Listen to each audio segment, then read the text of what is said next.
52. Just left off in this paragraph, the second paragraph. Hachamisha ve'esrim shechashiv im nafshu al mashishokat u'mi'avas olam hazeh. Person has to reflect on to what degree have we invested our lives in our desires for the physical world.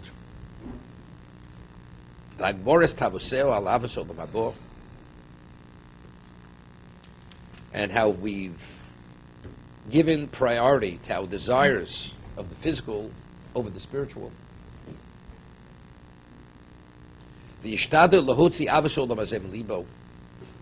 A person should make an attempt or take the initiative to remove the desire for physicality from his heart. It's interesting. At one time, today things haven't changed. At one time, a person got older. He didn't buy himself a new suit. He didn't buy it. Today, you could have the person who's 85 years old. He has a new wardrobe. It's like he's living forever.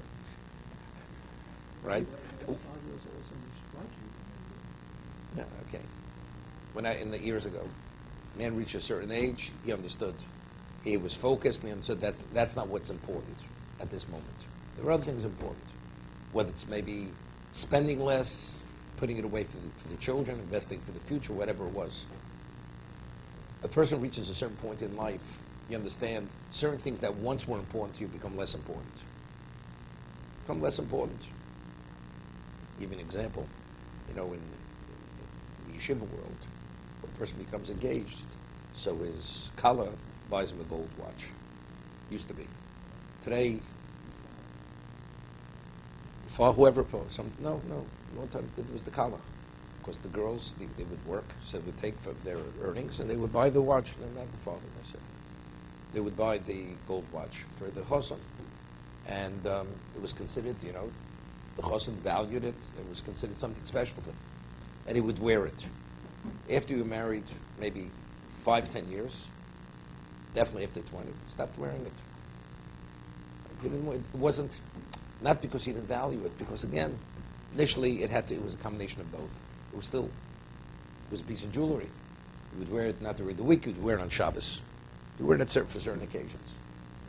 After a while, you stop wearing these things. It doesn't have that level of importance any longer. You had a special pair of cufflinks, It's not that important any longer. People grow up after a while.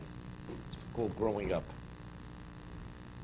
So a person, initially, our priorities are our physical interests. A person should try to remove his desire for material. It's famous Rav Shach, Zeichat Tzadik L'Brocha. He lived till 107 years old. And he used to say, he said two things. Chofetz Chaim says that if a person supports Torah, all the Torah that you support, although the man knows nothing in Torah, when you come to the world to come, all the Torah that you supported, you will know all that Torah. You'll have all that Torah. So if, let's say, due to your financial support, a person became a leading Torah sage, in the world to come, you'll have no less knowledge than that Torah sage. As the Chofetz Chaim writes.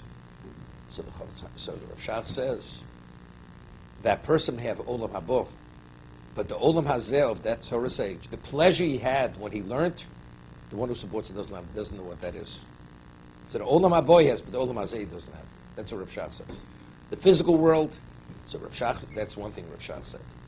That Rav Shach said regarding himself, there's phenomenal if you understand Hebrew or Yiddish.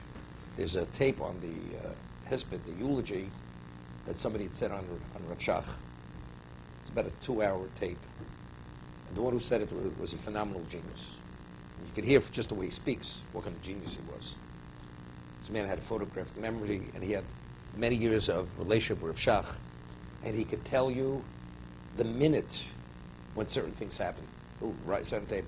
At 11:38 on this date, this and this happened. That's the way he speaks, and that's what a mind he had. So he over there he says over the Rav Shach You know, he would study till very late at night, and then he'd go into bed. During the week, he slept in his clothing. Get into bed, took off his shoes. He's sleeping for about 3 minutes. He's out of bed. Takes a sefer out of the bookcase, opens up the Gemara, or whatever it is, looks at it, gets back into bed. 15 minutes later, he's back out of bed. And this is the way he lived his life. Never slept a half an hour straight. It's always, it's like a person, you have something which your mind is occupied with, you can't sleep. You're always out, checking this, thinking, and that's the way Rav Shach lived his life. So Rav Shach says, when he had a difficult Rambam, and he was pained, he would work on it for, let's say, 3 days, trying to understand the Rambam, and then he had a resolution of the Rambam. He says, no man, the richest man in this world, his pleasure of this world cannot compare to his pleasure when he was able to reconcile the Rambam. It's not comparable. You understand the way that's the way he experienced his physical existence. This was like euphoria at a level which is beyond. So even when he speaks about a person should take the initiative to give priority over the love for the spiritual over the material. You know, person eats sushi. How long could you eat sushi? Person has this. How long could you do it? How long? The experience of spirituality, you have the best of both worlds. Person is able to have a quality Shabbos meal. Quality, I don't mean quality. You know, the best cutlery, but just to experience it in the most joyous way. You have the best of both worlds. Even the physical becomes spiritual. You invested the spiritual in the material. It's no longer material. But the person who's only the material, the hedonist, what does he have? So he's an intellectual animal with his head in a quality feed bag. You know, Bergdorf, Goodman, Saks Fifth Avenue, whatever it is. What is it?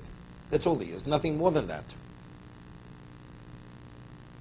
You read about the Mir Mashgiach. His name was Rabbi Kalatsky. The man was a super genius. There's a book I told you it's worthwhile reading. It was published by Feldheim. It was written by Rav Shlomo Lawrence, who was a member of the Knesset when the State of Israel was founded. He originally came from Hungary. There's a Lithuanian yeshiva. And he writes about Rabbi Kalatsky, how he was able, within a few moments, he understood a person, an evaluation, as if he had him before. MRI, CAT scan, everything you want to say. There's nothing he didn't know about that person. And he would pair, and he knew exactly what to say, and he would recruit a chavrusa for him that would be perfectly for him to address whatever had to be addressed, the person's personality, and to study something specific to address whatever issue the issue was. That was his level of evaluation. But what he did, so it was interesting, there were students who came from Germany. So the whole German mind, culture was different than the Lithuanian, the Russian, the Polish. He would give separate lectures to them, because what they had to hear, he didn't even allow other students even to go to those, it's called Vadi Musar, these discussion groups.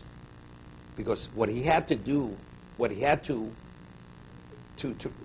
purge from them, they had to hear certain things to understand what is value, what's not value. Chovos HaLevavos after the war, you know, the Beer Yeshiva was in Shanghai during the war. So they came in 45, 46. By boat, they came to San Francisco, and they made their way across the United States. By train, they came to New York. So the Mashgiach, Rabbi Chovos HaLevavos, who was with them after he became the Mashgiach after Rabbi Rucham passed away, and he was a very holy person. He lived, so originally Mir Yeshiva was in East New York. Okay, that's where it was. That's where they have stop and frisk. That's where they really do a lot of it today. That's what East New York is today. So he stayed in the United States for 1 year. After a year, he went to Israel. He couldn't deal with the American, in terms of priority system. The level of materialism where he was coming from, couldn't tolerate it. Could not. He felt it's so, the environment is so contrary to what we call Kedusha. He used the word, you cannot tear it out of the person. It's so embedded and ingrained in the human being, part of what a person is. The Americanism, you can't, it's not a location that you can really, the Torah could thrive. And that's why he left. 1 year, he went to Israel. So this was like, whatever it was, 1948, 49. That's when he went to Israel, left the United States. Again, but that's what he's speaking about over here. To be able to somehow, to rise above the material and to give the priority that you have for the material, to have that same priority and that esteem and value for the spiritual. To be continued.